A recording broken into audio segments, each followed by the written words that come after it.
Good morning, everybody. My name is Finola McCoy, and I'm the Programme Manager for CellCheck, which is our National Mastitis Control Programme.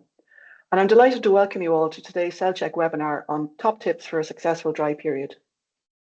Joining me on today's webinar are Frank O'Sullivan, a vet from County Meath and a member of the CellCheck Technical Working Group, and David and Laura Hannon, two of his dairy farming clients. We also have Jenny O'Rourke from AHI working away in the background to keep us live, connected and rolling, fingers crossed. Before we start, I have a few short housekeeping notes to cover.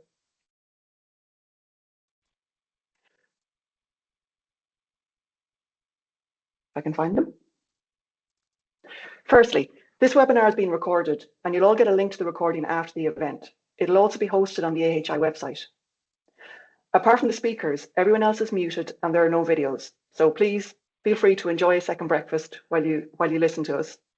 And I'd encourage you all to ask questions at any time. All the questions are anonymous, so don't be shy. You can do this by using the Q&A function.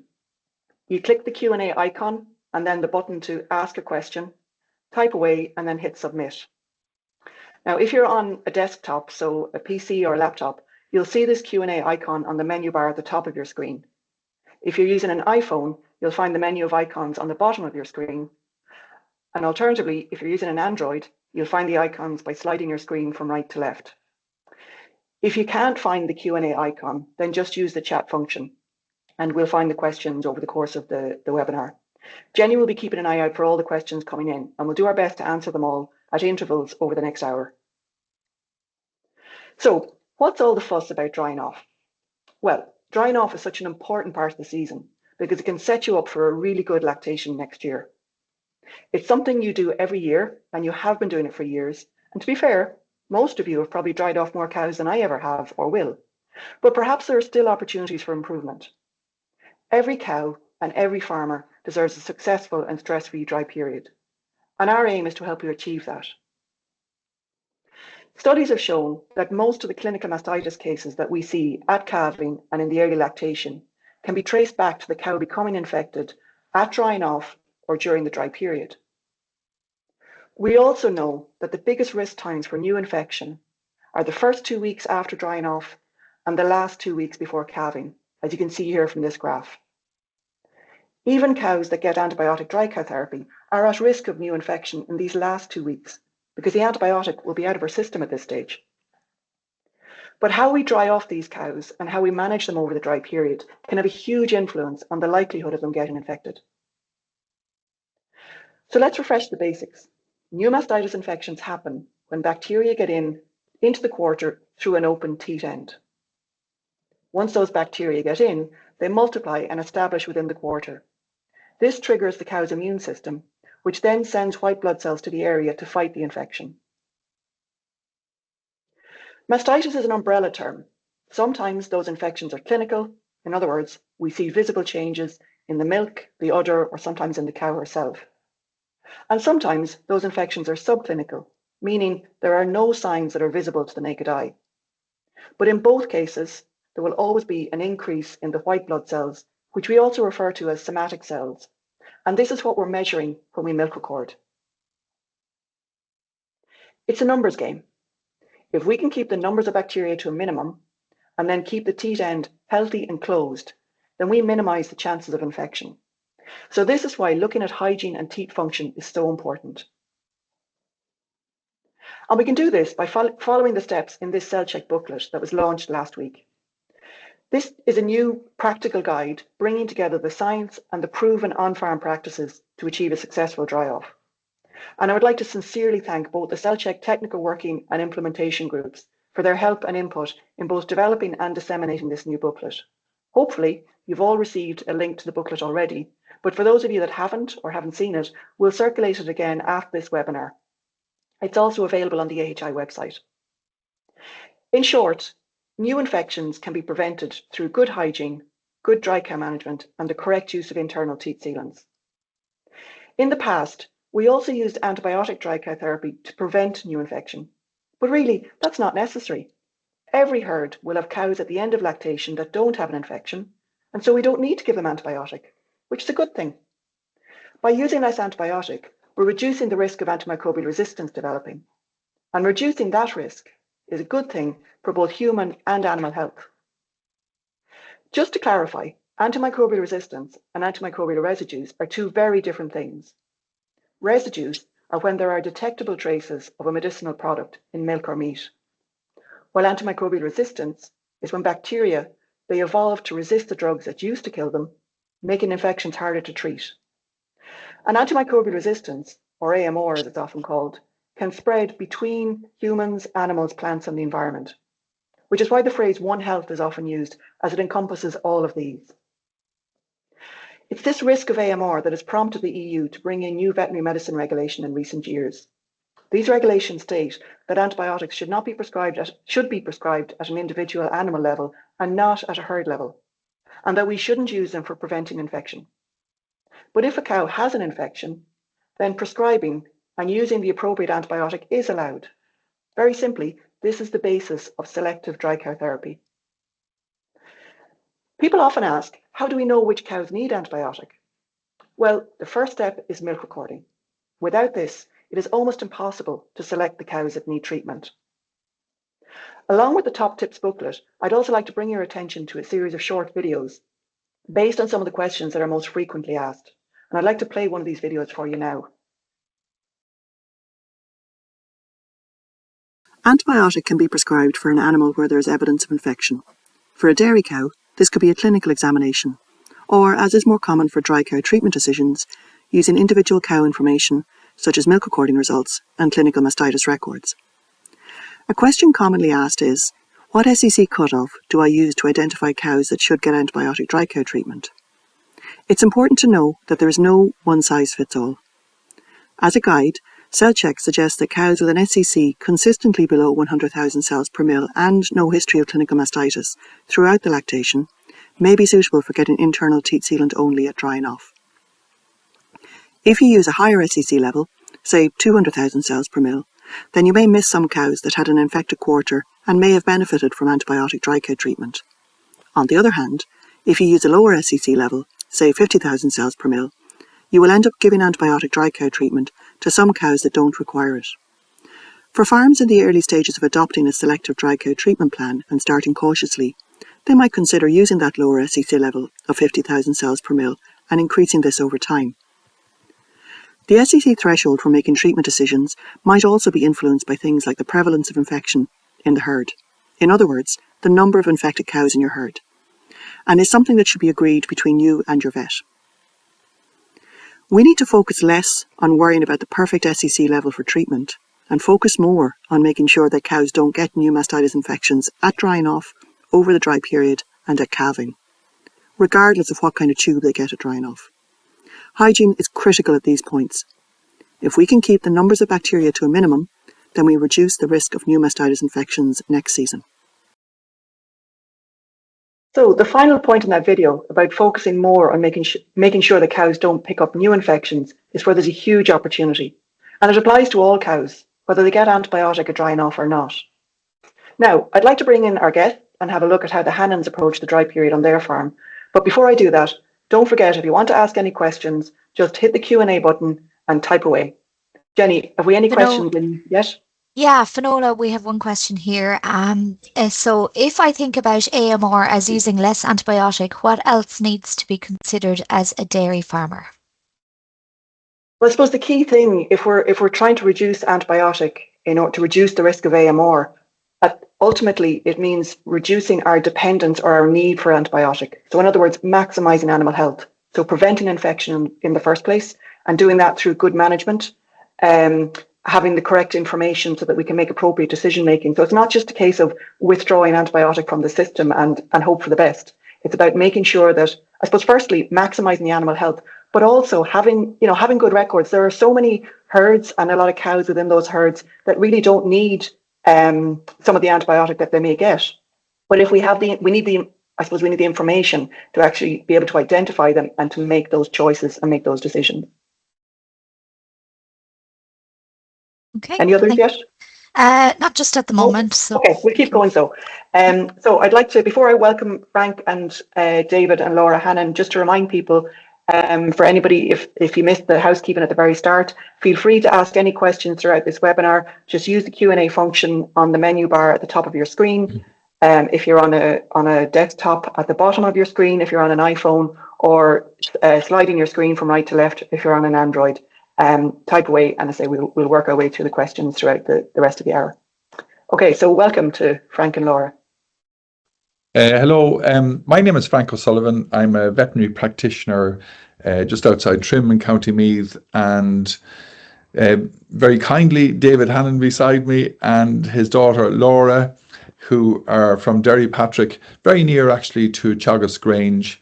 They've come in to, if you like, discuss the concept of selective dry cow therapy, and very kindly also have allowed us to look at their records and see what messages are there for them and how it helps them in their decision making at this critical time of year as we approach drying off. But David, do you mind me asking at the start, what do you think of your cell count at the moment? Are you happy with it, or not this year? No, we wouldn't be happy with it. But it has nothing to do with kind of using selective dry cow therapy. So what's it at? Why are you not? At the moment, well, actually today it's at 130,000. Okay. We have one cow with mastitis. It will drop back. We're running probably around 100,000 this year. Okay. Normally we like to be under 100,000 all year. Fair enough.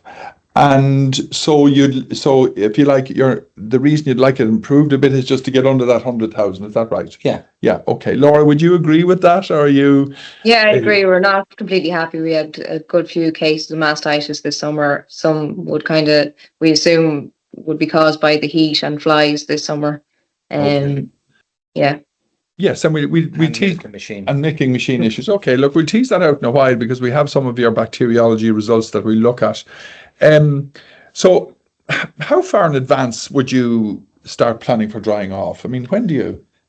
We start actually with first milk recording, which it'll be in the spring, which will be before Paddy's Day, and that gives us how we did during the winter. Okay. And then as we get a cow with mastitis, we'll take a sample from her, a sterile sample, and we'll put it in the freezer, and we'll get them checked later on to see for a sensitivity test. Okay. And then most of it then starts now, kind of, or well, a little bit more earlier with body condition scoring and preparing kind of for the drying off and the high cell count cows and whatever else. So you're saying then that right from the post calving, the first milk recording gives you a good sense of, you can look and see how cows have performed, or any cases linked to the dry period. Yes, yeah. Basically, yeah, it's a good indication of, have you been successful and have you done your job well? Okay, that's fair enough. And then, Laura, you're very keen on body condition scoring cows as they, if you like, as they're dried off or even through the lactation. Yeah, so the last milk or the last body condition scoring would be done the end of October, and then any thin cows were put on once a day until they're dried off, and they'll be dried off early.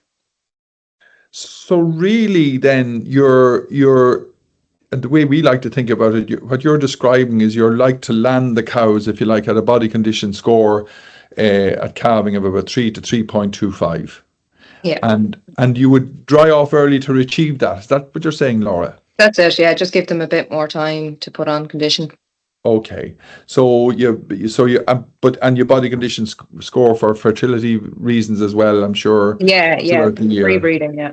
Just give us a little message about that. I know it's cell count, but tell us pre-breeding, how you use the body. So the start of April, the first week of April, we body condition score, and thin cows then would be put on once a day until they come into heat and they've been served. And if they're very thin, it'd be kept for the whole breeding season. They'd be on once a day. Yeah, and the science says that by doing that, the cow puts more energy into her reproduction rather than milk yield, if you like. Yeah. So that's very good. Just before we share your records then, so what steps do you make? Are your cows in a minute, David, or what steps do you make sure the house is clean and dry? Or, would you like to describe your efforts for that? Yeah, look, the cows are in fully since yesterday. Yeah. Look, we would power hose all the cubicle sheds before the winter, and then lime the cubicles. They're on. It's a very standard old shed, so they've got mats. So we lime the mats to keep the bacteria under control, and we do it when they're in fully, it'd be twice a day. Very good. Yeah. So and if when we're drying off, the dry cows will be treated the same as milking cows. Yes, and I can attest to the cleanliness of the cows, because it's a key aspect, if you like. And we're going to just share screen now and have a look at. We're going to have a look at the. Just while we're doing that there, Frank, I'll give you a breather and let you pull up some of those. There's one or two questions coming in. So one is a query around, or a question around the automated SEC testing technology in milking parlours. Is it any addition, and how accurate are they? Certainly, I suppose it's important to remember that not every, we need to compare apples with apples if we are comparing and looking at comparisons. There are many new technologies out there. They are certainly all an aid and an addition. It's very difficult to comment, I suppose, generically how accurate they are, because there is variation between them and they're measuring different things. So some of the technologies that are out there are, for example, a proxy for somatic cell count. Others are actually directly measuring somatic cell count. So I suppose I can't necessarily give you a convenient and easy answer in terms of accuracy, but many of them are very accurate. Some of them, I suppose, there may be a trade-off in terms of they may be slightly less sensitive or specific, but they may measure data much more frequently than perhaps milk recording 6 times a year. So we have a huge increase in the frequency of data, perhaps, which is our trade-off in terms of the accuracy. But the important thing to remember is, what do we do with that information? There's no point in generating more information or more data or more data points unless we're actually going to take action on it. And I think this is one of the things that Frank is going to show us in terms of how we actually use and look at that data. Because all of these new technologies are an addition as long as they inform our decision making. Okay, back to you, Frank. Yeah, and I support that. I mean, they're measuring conductivity, which is a separate way of measuring cell count. And they can support, but really we have quite a number of, say, robotic systems and they also milk record and should milk record. So here we have David's, if you like, cell count over the year, and you can see the black is his tank average, which, as he says himself, is tottering around the 100 and maybe went up to 150 during the year. And the blue then is his milk recordings, and it's at 99 last October, did have a spike to 237 in June. So we can see that David has been, has been quite good in his, and even if we scroll back to other years, back to January 24, little spike at the calving time as well. But by and large has been well down, around the 100, and that's his aim in this herd, really. So what I like to do with these records then is just have a look at, break this down to lactation number. So let's do that and see what messages are there. So very interesting here. We put the dotted line as a cutoff of just a 200 somatic cell level, and we can see that the blue, which is the first lactation, they're down around 56. The second lactations are also quite low, and the third are at 32. So they're very good. And David, we can see there that there is not an issue, but the cows that are, if you like, affecting you are the fourth lactation plus. Yeah. So any comment on that? Well, probably the best comment of all is most that's TB related, is that we lost an awful lot of cows last year, and we probably kept cows this year we shouldn't have kept. Basically, we didn't have enough replacements, so you kept too many. You kept cows that probably should have gone. Yeah, so that had a big impact on you in every way, didn't it? It wasn't very comfortable, was it? Or isn't? No, it's not nice. No, and we can even look at the list of cows there that David has of the animals tested, and he can see that there are some of the older cows that are up around they're millionaires really. So all that information is there for David, and there is an awareness. Yeah, of those high cell count cows, and a lot of that will be corrected this winter. How are you going to do that? Well, those old cows that are have high cell counts will disappear from the herd. Okay, so did you not serve them, Laura, or? Yeah, some of them weren't served this year, purposely. With the idea to get rid of them. And would you ever dry them off early, or if they were a high cell count cow, and was that something you do, or? Yeah. If they're a problem in the parlour, we will dry them off early. If they're not causing trouble, we'll keep them. Like that one that spiked in the summer. If she's not causing trouble now, she can milk on until we fully dry off. Okay, so that's very. Just there would be one comment is. That you wouldn't, it'd be a young cow that you'd kind of try to sort out for bringing in an old cow. There's no point. Yeah. You may factory her. So I think, Finola, it's worth saying though that David's heifers are coming in at a low level, and having done a number of the cell count solutions TASAs this year, heifers previously that would normally come in low in many herds were calving down with a high cell count. So how do you avoid that, Laura and David? What are you doing to keep your heifers at a low cell count coming in?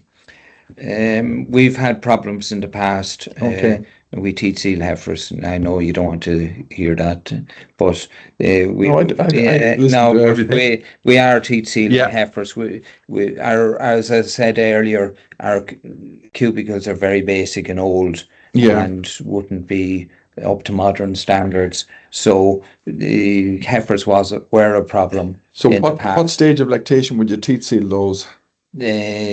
Or what stage of pregnancy? Pregnancy, they'll be December. It'll be before Christmas. They'll be done. So there'll be a couple of months from calving So there's lots of debate there, and Finola can come in about the use of teat sealer. In Ireland at the minute, it's not a recognised medicine for use in this purpose, but certainly one of the risks about using teat sealer is if you do it at housing and the housing isn't ideal, you run the risk of. So that's a key step, that the heifers be clean or maintained clean at the time of teat sealing. Yeah, okay. And it done properly. Yeah, and to just say in David and Laura's favour, even though he says he has old cow heifer cubicles, they are on cubicles. They have their own cubicles, and he maintains them, and Laura maintains them to a good standard. Any comment on that, Finola? Yeah, if I could just come in there, Frank. Actually, firstly, could I ask you to increase the screen there so we can actually see some of those figures? I don't know about anybody else, but my eyesight's struggling a little bit. So if you can just zoom in a little, it'll increase the size of it a bit, if you can. Thanks. Just in relation to the teat sealing of heifers, as Frank rightly points out, there's a lot of research to show that it's very effective when there is a mastitis problem in heifers in a herd. And by problem, we would generally use an indication of about a 15% incidence rate of either clinical, subclinical, or blind teats. That's kind of a rule of thumb to be used. A lot of that research comes from other countries such as New Zealand, where it is licensed for use in heifers, And conversely, in Ireland, as Frank says, it's not licensed for use in heifers. Therefore, it's something that should be done with caution and should be done in consultation with your vet. We can't ignore the fact there is a risk to the heifer and the operator in doing so. So it is important that it's done very safely.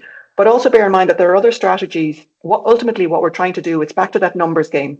It's about keeping the number of bacteria to a minimum and keeping the teat end closed for as long as possible. So that's what the teat seal is aiming at, the latter. But we can also focus on keeping the numbers of bacteria to a minimum and doing that, as Frank mentions, by the management and the hygiene, but also something like teat disinfection 2 to 3 times a week in the last 3 or 4 weeks before, or 3 weeks even before heifers calve down, will also help in terms of the bacterial numbers. And there's a question that's just come in there asking in relation to cows, is there a benefit to teat spraying cows daily when dry? Well, there is, but we also need to do it. I suppose there's a balance, because on the one hand, teat spraying daily will help in terms of reducing those bacterial numbers, which is what it's all about. But just bear in mind, particularly if it's cows that have been dried off, we want to reduce the stimulus to produce in milk. So I would avoid in the first couple of weeks after they've been dried off. Our goal is to try and keep them as far away from the parlour and the sounds and the sights and the routines of milking, because we want them to actually stop milk production. Okay. So just remembering to strike that balance. Okay, so we're going to let's kick into the record. See, this is a recent infection rate. This is a very interesting report that we can look at, and it tells us the cows that have gone from below 200 to above 200 between milk recordings. And there's an acceptable level around 7% here, and David is in and around that. So that means, especially in the summertime, that if you like, in the parlour during milking, that there's not much spread of mastitis from contagious cows, cows that are infected to other cows. So that's a good story. And we look at his persistent infection rate. In other words, the number of cows that are, and you have to watch the scale here. So even though it looks like a jump, it's only to 8%, if you like. It's not a substantial jump, and it shows that there's not a level of infection there that needs to be a chronic infection. We can look at that actually through the this is what David likes to look at actually. It's his CellCheck farm summary, the same type of information. You can see there things we haven't mentioned already is 261 cows milking at this last recording. And we see the recent infection rate is quite low, as is the persistent infection rate as well. And we can see here the herd distribution at the bottom. There's not that many cows that are millionaires. It's quite low. David, I like to say, and Laura, you do record the clinical cases. I can see them on the right-hand side. And just to comment positively, so on the fact that David does take a sample when a cow has clinical mastitis, whether it's a Friday evening, whether it's in whatever time of year, he'll take a milk sample as sterile as he can, 45 degrees into the milk tube, put the top back immediately, label it before he even takes the sample, and then freeze it. So you're recording your clinical cases here. Laura, do you want to comment on those, and maybe even to get straight into it? How many have you had, and how difficult were they to treat? We've had a good few cases of mastitis this year. I'm finding it hard to read the numbers on the phone.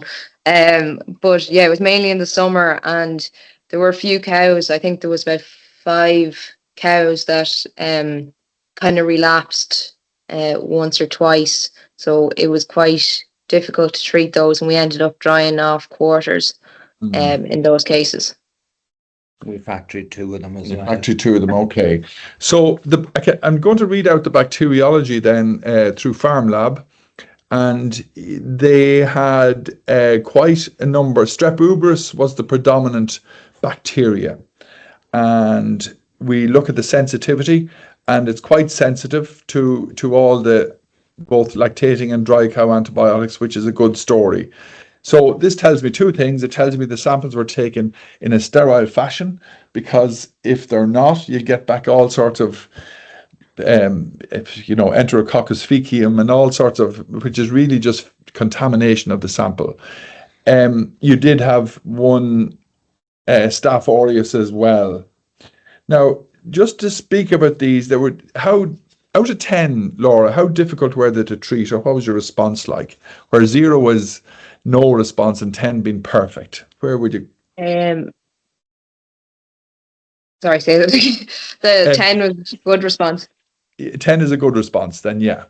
Yeah, most had a good response to antibiotics. Okay. There was probably 2 cows that, you were nearly treating them for more than 10 days, and you were starting to get tired of looking at them. Yeah, so just to say that the strep uberis in this case is probably what we call cow adapted.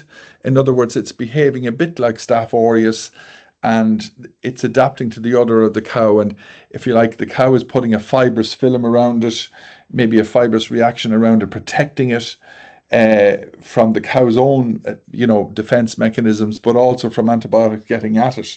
So they tend to be a little bit persistent. That's why an early intervention and an early detection is key. How do you treat them, Laura? Senulux tubes. We will do an anti-inflammatory if they're quite bad. Certainly your milk recording shows that there's a good range of antibiotics, and many of the tubes will work. I like the we're finding in practice that the anti-inflammatories, the meloxicams and such, they are definitely having a positive impact on the treatment outcomes. And it's so important as well to follow the tube recommendation to go the full course, if you like, if it's for two days, morning evening to complete, even though the milk might appear clear again, it's important to finish the course. So treatment seems to be working here, but certainly early detection is important, and I like the way that you mentioned anti-inflammatories as well. I'm going to go straight into then how you select your cows for milk recording. So we're going to pull up the profile here of the herd, and here we have, if you like, the 4 milk recordings here. You can see the cursor, 1, 2, 3, 4. Now, Laura and David, so 4 milk recordings. Do you intend to do another one? There's another one next week. Okay. Yeah, because we like 5, because it's very hard to, particularly at the drying off, it's useful to have a kind of, if you take it, if you have a milk recording 2 months ago, it's history. It's a long time ago. So we try to get one as close to drying off as possible. I think that's so well said, because really people think by doing 1 or 2 or 3, it's not enough. So what we're going to do in here is introduce, I'm going to say, if Laura and David chose a cutoff of 100,000, and I'm going to pop that into the 4 columns here for the 4 milk recordings. And I can see here that it presents a list for potential list for drying off of 196 cows out of the 261 that you, based on the 100,000 level, you would not need to use antibiotics on. Yeah. So where are your cutoffs, or what did you? Now we can change these figures or to your. Look, we've been doing it about 5 years, or maybe a bit more. I'm not sure. And we started at 50,000, and we kind of stayed at 50 up to last year. We did 80,000. Okay. And 80,000 gave us a bit over 70% of the herd last year. Okay, so that I'm going to change these to 80 and just see how many cows then that based on so far, and I think that's a very acceptable mechanism. If people are want to get started at milk at what level to choose, then 50 is reasonable. But based on the 80, then The other thing to include there, Frank, is just no treatments for mastitis. Yeah. So you'd have to put it into that box as well. Yes, so well said. So if a cow in during the lactation, or to review it again, if the herd is less than 200, that'd be a good start, and you certainly are. Secondly, you pick your level. Animal Health Ireland suggests 100, but that's a guide. You've picked 80, and that's fine. And based on that 80, out of your 261, 188 would get teat sealer only. And that's around the levels you're going at this as you're drying off this. Is that correct, David? Yeah, we haven't got to 100. I do have one kind of issue with kind of going much higher, is that you could have a cow with very low in 3/4 and still be quite high in 1/4. And like if you had 3/4 at 30, the other quarter could be at 200 or 300,000. Okay. So I'm not doing my maths today for that, but definitely at 50 you're very safe. At 80 you're safe. Yeah. But the further on, I know there are people that are doing it at 150, and you can miss them at that stage.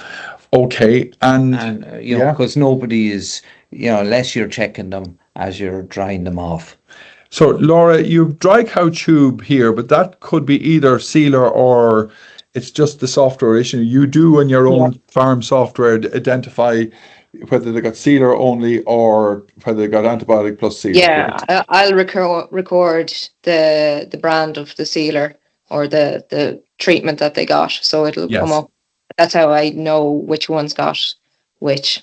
Okay, so that's that. So you can see how, and this is a tool we use in practice to work with the farmer. And he oftentimes his own software can do this as well, though. Can make these selections. And then just to comment on the level, James Breen said in his research in the UK that really there's not that much benefit on choosing a very low level, that by 100, 120 are reasonable levels to pick as well. Now he makes a key point, and that is that if, for argument's sake, you use, and people are sometimes afraid to do it, and not do it, if you use an antibiotic dry cow in a cow that's very low, so there's some evidence to show that in the next lactation there could be an increase in the coliform mastitis cases, and that is because by using the antibiotic in a low, or a cow really that has no infection, she's got some bacteria there in her udder that are kind of helpful, that are just keeping out the nasties, and you're wiping everything out. So really the cow then doesn't have any natural protection, through antibodies. So it's important to think about that treating a low cow, you're not doing her any favors. And that also extends to the even the colostrum story, if you like, that he advocates that the colostrum from cows that have got antibiotics maybe just isn't as effective as those that have got no antibiotics. And again, the reasoning is that the calf, there are other things in colostrum other than antibodies, and there's some bacteria there that colonize the calf's gut to good effect. And by getting antibiotics, he's getting that through the if you like, to the first colostrum. So we're going to go back now and have a look at, or actually we'll have a look at this. Yes. Sorry, Frank, I'm just going to interrupt there for a second because there's quite a few questions coming through, and I want to do my best to try and whittle through a few of these if we can, and then we'll probably have about 15 minutes then left before the end, so we might even start looking at some of the kind of the prep or the practicalities that the Hannans implement in terms of the actual drying off. But just, I suppose, expanding or continuing from that topic there, where we're talking about the good and the bad bacteria. We're probably all becoming more familiar with the term microbiome, and we often associate it with the gut microbiome, whether it's humans or animals. But the same principle, Frank, as you say, also applies in the udder, that they're even in an uninfected udder, there is kind of a resting level of good flora or good bacteria within there. And the more we use antibiotic, the more we wipe out those good bacteria, those protective ones. And a question that just comes in there is AHI advice is that cows under 100,000 with no history of mastitis during the lactation could be treated with teat sealant. What happens non-infected cows that are treated and missed infections if I use a higher or lower level than this? Well, you've actually, in your question, you've actually answered the question, because if you use a higher level, so if you move that threshold up to 200,000, well then, exactly as David has described there, you may miss some quarters that were actually infected, because there's no perfect level that's going to be right every single time, and it's trying to get a balance between what we call the false positives and the false negatives. So a false negative is whereby the level we use said the cow was negative, but actually she was infected. If we use the higher level, we miss the opportunity perhaps to cure those. On the other hand, if we use a lower level, such as 50,000, we will end up including animals, plenty of animals in that weren't infected, so they get antibiotic unnecessarily. Just going back to some of the other questions that have come in as well. A question about, I have an older empty cow. She has clinical signs in 1 quarter. Should I give her antibiotic in that 1 quarter or all of them? I suppose in principle, if she's an older empty cow, we may need to make, I suppose, decisions on her future. The recommendation is if any animal has clinical signs, we don't want to dry them off while those clinical signs are present. We do our best to deal with those clinical signs. So that may involve a lactating cow treatment, but in particular, regular stripping of that quarter. So I would, before we decide whether we're talking about treating 1 quarter or all 4 with dry cow treatment, I would be doing our best to try and work through those clinical signs first of all. Then the next question is, when there are no clinical signs remaining anymore, are we using a dry cow therapy in 1 or all 4 quarters? Well, the reality is she may have had a clinical infection in 1 quarter, but there's a possibility, and without milk recording or using a California mastitis test, we don't know if she has a subclinical infection in the other 3 quarters. So if she has infection in the other 3 quarters, then we're better to deal with all infected quarters rather than just focusing on the one that has clinical signs. Another question is it normal for the bulk tank SCC to rise towards the end of the year, or is that mainly due to infection? And I would say, yes, it is predominantly due to infection. I suppose nationally, we see a rise in the bulk tank SCCs at the shoulders of the year. So at the start of the season, and then again towards the end of the season in spring calving systems.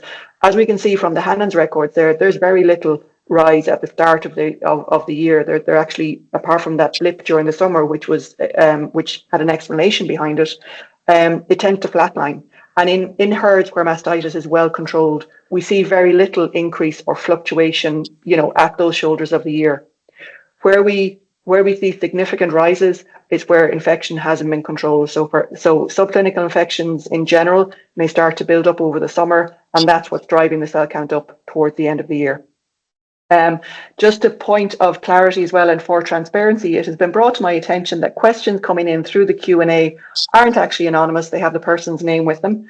So if you would be more comfortable using the chat function to ask your questions, then please do, because I'm working my way through all of them at the moment. Okay. So another question here: if a cow has had a high SCC or clinical mastitis in the previous lactation, but in the current lactation, has she been under 100,000 and no clinical? Should she be considered for sealer only? Yes, absolutely. So if she had a high SCC or clinical in the previous lactation and she got antibiotic dry cow therapy at the end of that, then the pattern that we've seen this year would indicate that treatment was effective. And therefore, if there's no further evidence of infection from this lactation, then she could be dried off with teat sealer only. A caveat that I would say, that I would encourage people to include, and that's worth remembering, is if in doubt, using a California mastitis test before making the final decision on what animals might require treatment or not is really valuable. Because as David said, you can have an acceptable somatic cell count, on milk recording, but it is a composite of all 4 quarters. So you might have a kind of a hidden infected quarter and still have a cow that only has a cell count of 100 or 150. So that you can always use that as your safety net, as your backup. The next is a suggestion rather than a question. to let people know that they can zoom in on the screen on their phone if need be. So thank you very much for that pointer. Using external teat sealant or barrier in heifers, is that of any use to avoid teat sealing heifers? Absolutely, it is an aid. The downside of the external teat sealants is their persistency. So it's something that has to be reapplied, but it certainly is something that could be considered, along with good infrastructure and hygiene and housing management for those heifers.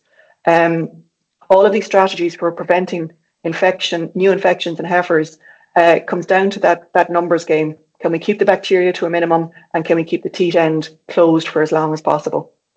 Another question here. If I have cluster flush, will that prevent high SEC cows spreading infection completely during milking?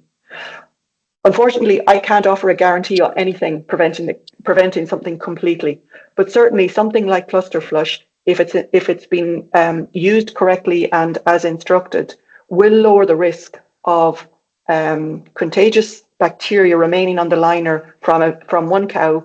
It will reduce the risk of those bacteria remaining there when the cluster is then put onto another cow, and that is one of the elements of risk in terms of spread of infection. So when we take the cluster off an infected cow, some of the milk that remains on the liner and the bacteria within it can then be transferred to another cow.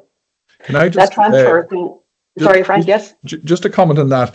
Yes. That's where bacteriology comes in, because if it's coliform, that's one story, but if there are contagious bacteria such as Staph aureus or maybe a cow-adapted Strep uberis, then cluster flush will lower the risk, certainly, of spread from an affected cow to a non-infected cow. Thanks, Frank. And there's actually another question just come in there, which is very pertinent. When would you advise to test for the presence of bacteria? Really, having full lactation information is the most informative. So in other words, taking cases taking samples from clinical cases, as the Hannans do, is a really important bank of information.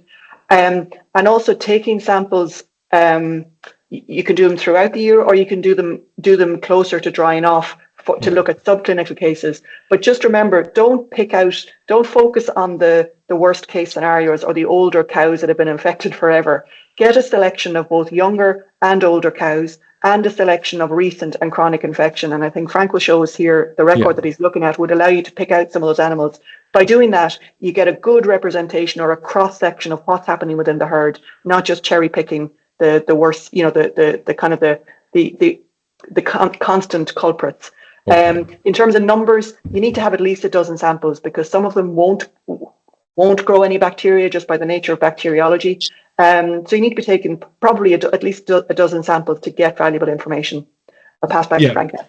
So we can see here we'd likely take a sample of 3725. She's been high for a while.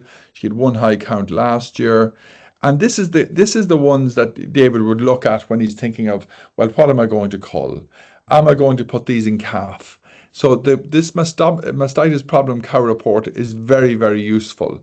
And, so we suspect, for instance, that 5510, even though she had a 63, she probably wasn't shedding that day. She's probably a chronic carrier and likely a Staph aureus cow. So, but, interestingly enough, there are not that many very high cell count cows. So, and by dealing with the top 7 or 8 there, we can certainly have a good effect.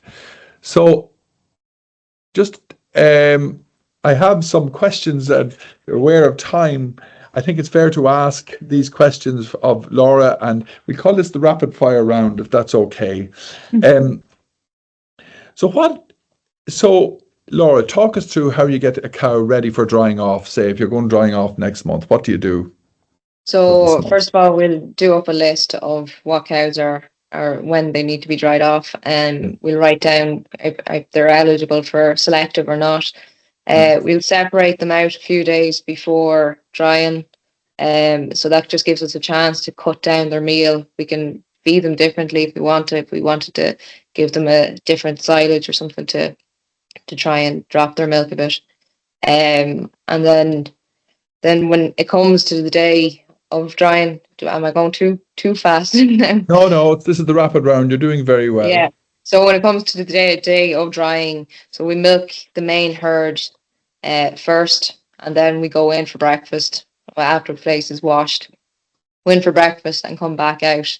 And drying off is a new job. So we bring those cows in and we check the ones that are eligible for selective. We'll CMT them, check for any kind of new infections that might have, come since the last milk recording. And then we'll milk them and dry them off. Just before we ask David then, Laura, clipping tails or others? Yeah, so we clip tails throughout the year, so tails are kept in good order.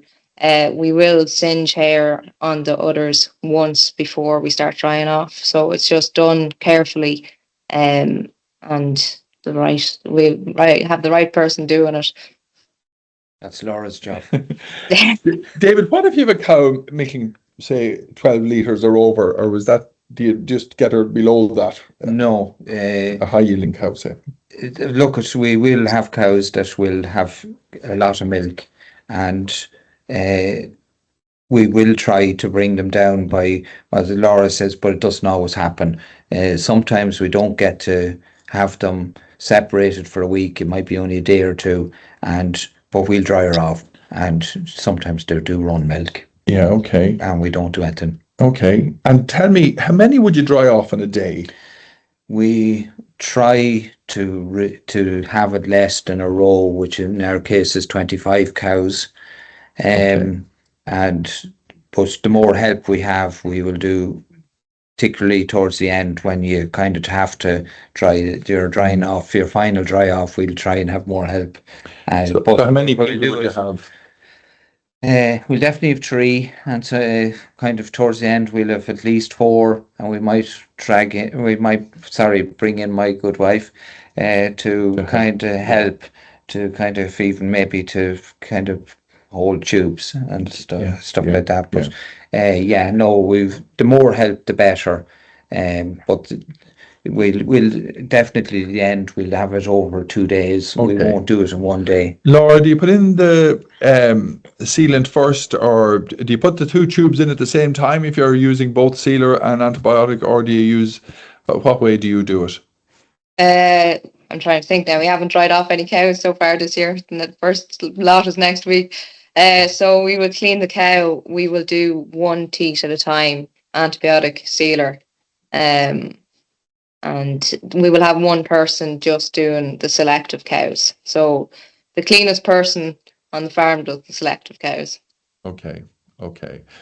And the last question then, or one question for me is, so aftercare, when they're dried off, how do you manage them? And David, you mark the cows. No, look, we'll go along. The first actually job Laura didn't mention is that you go along and the cows will be marked. We will have them marked in 3. They'll be high, low, or 0.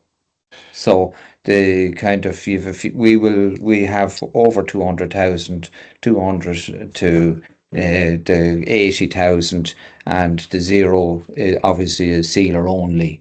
So they'll all get marked with an ought, an L, or a H. Oh, I see. And then that's a marker spray. And then we'll go along and we will kind of give them plenty of red spray, plenty of it. Okay. Plenty. Just the aftercare. What do you do once the cows are dried off? Laura. So the cows stand in the yard for about an hour after drying off, just to let the teat ends close as best as possible. They're either going out to a field, so the first month or so of drying off, they'll be going out to grass, and then after that they'll be going into cubicles, but we'll make sure cubicles are clean. That's a big priority. David. Yes. You've been doing this for 5 years, using selective dry cow. In other words, not using antibiotics in quite a high proportion of your cows. Have you had any clinical cases after with teat sealer only? We up to this year we didn't. Last winter we had our first case. Okay. We'd one cow, and Laura informed me last night that she kind of responded very, very well to the treatment, and that she was actually a very, very good cow this year and had no problems. But we did have one, but the first few years we'd none. Very good. So you're certainly, and that you're spreading that message in your discussion groups as well and all that. Yeah, but the one thing I do have to say is that I have a strong belief that only one person should do it, and then there's no blame game. So that person stays clean, but also that they're responsible. And if everybody is doing kind of the dry or the sealer only, well then if there's a problem, well then it wasn't me. Okay, so I'm going to hand you back to Finola for any last questions, if that's okay. Yeah. One question, if I could ask both of David and Laura. Your story is brilliant, and I think you're giving confidence. I think certainly confidence to me that this is very doable. That we can start from somewhere and grow it. But just from your experience, you say even in that situation where you've only ever had one case of clinical mastitis after those cows have been dried off with teat seal only. What do you think has been, if you were to say the key things for your success, or what would you encourage other farmers to focus on? Maybe your one or two summary. Yeah, I think it's having patience and hygiene. So we would use white gloves for the selective cows. Like you can see every bit of dirt that's on your hands, and it's just taking your time and not rushing the job. It's a separate job from milking, and you just have to do it right. Can I just comment? I see it flashed up on the screen there, but like now for vet practices and all prescriptions go to a central database. The department can see them. So and sometimes the department will audit farms to see what decisions they're making around the dry cow. In other words, when we prescribe a dry cow antibiotics, we have to have the reasoning behind it, and the milk recording gives that. And certainly the cell count solutions TASs we did would all have that interrogation, if you like, and would all have that consideration. So if you like, by doing those TASs and by doing what the Hannans have done, that would be, the department would be very comfortable with that approach, rather than a blanket without milk recording, without any information, which is more difficult to justify. That's just the way it is for practice and farms these days. Yeah. As well as the consumer, because it's all about using less antibiotics and keeping the medicines we have working in the hospitals and, in the environment as well. So just one thing that didn't get mentioned is, like, we would have picked last year, there was 75% of the cows could have got a sealer, but they didn't all get a sealer, because when on the day the California milk test showed up a little bit on a higher on 1/4, or there was a teat end damage, yes, or there was a cow that sat out in the yard, or was always very dirty, and there was just because she would clear all year, we just didn't do her because there was other reasons why it mightn't be the best thing to do. So you're saying, in summary, herd below 200, pick your level. You picked 80,000, maybe 100,000. Any clinical cases during the year, any teat end damage, or any other warts, or any other reason. Excellent. Back to you, Finola. Thanks, folks. We still have a few more questions there that we haven't had an opportunity to get through them all. But what we're going to do is compile whatever questions we didn't get to, and do a short written Q&A session that we'll circulate to all attendees, along with a link to this booklet here, the top 10 tips, and also a recording of the webinar. I would like to thank the Hannans and Frank for a hugely informative and really interesting discussion. I think it's always of such value to I suppose to hear experiences of people that are that have built up the experience over the years and are doing this quite successfully, and hopefully will inspire us to be a little bit braver, but to understand, I suppose, that we can all start reducing the amount of antimicrobials that we use. It doesn't have to be an implosion. It's not a case of kind of whipping it out from underneath, out of the system, but it's about preparing ourselves to to reduce our reliance, whether that's a genuine reliance or just mentally that we think we need them. A lot of our cows that we're drying off, they don't need antibiotic over the dry period. Management, hygiene, good teat function, these are the ways that we will actually prevent those new infections, in some cases more effectively than using the antibiotic. So I'd like to say a huge thank you to our guests today. Thank you to everybody that has participated and posted questions. Apologies that we haven't gotten to them all. I think the conversation has been so interesting. I've been reluctant to interrupt too much, but we will follow up. So I'd like to wish you all well. We're going to wrap up now just on time, and wish you all a good day. Thank you.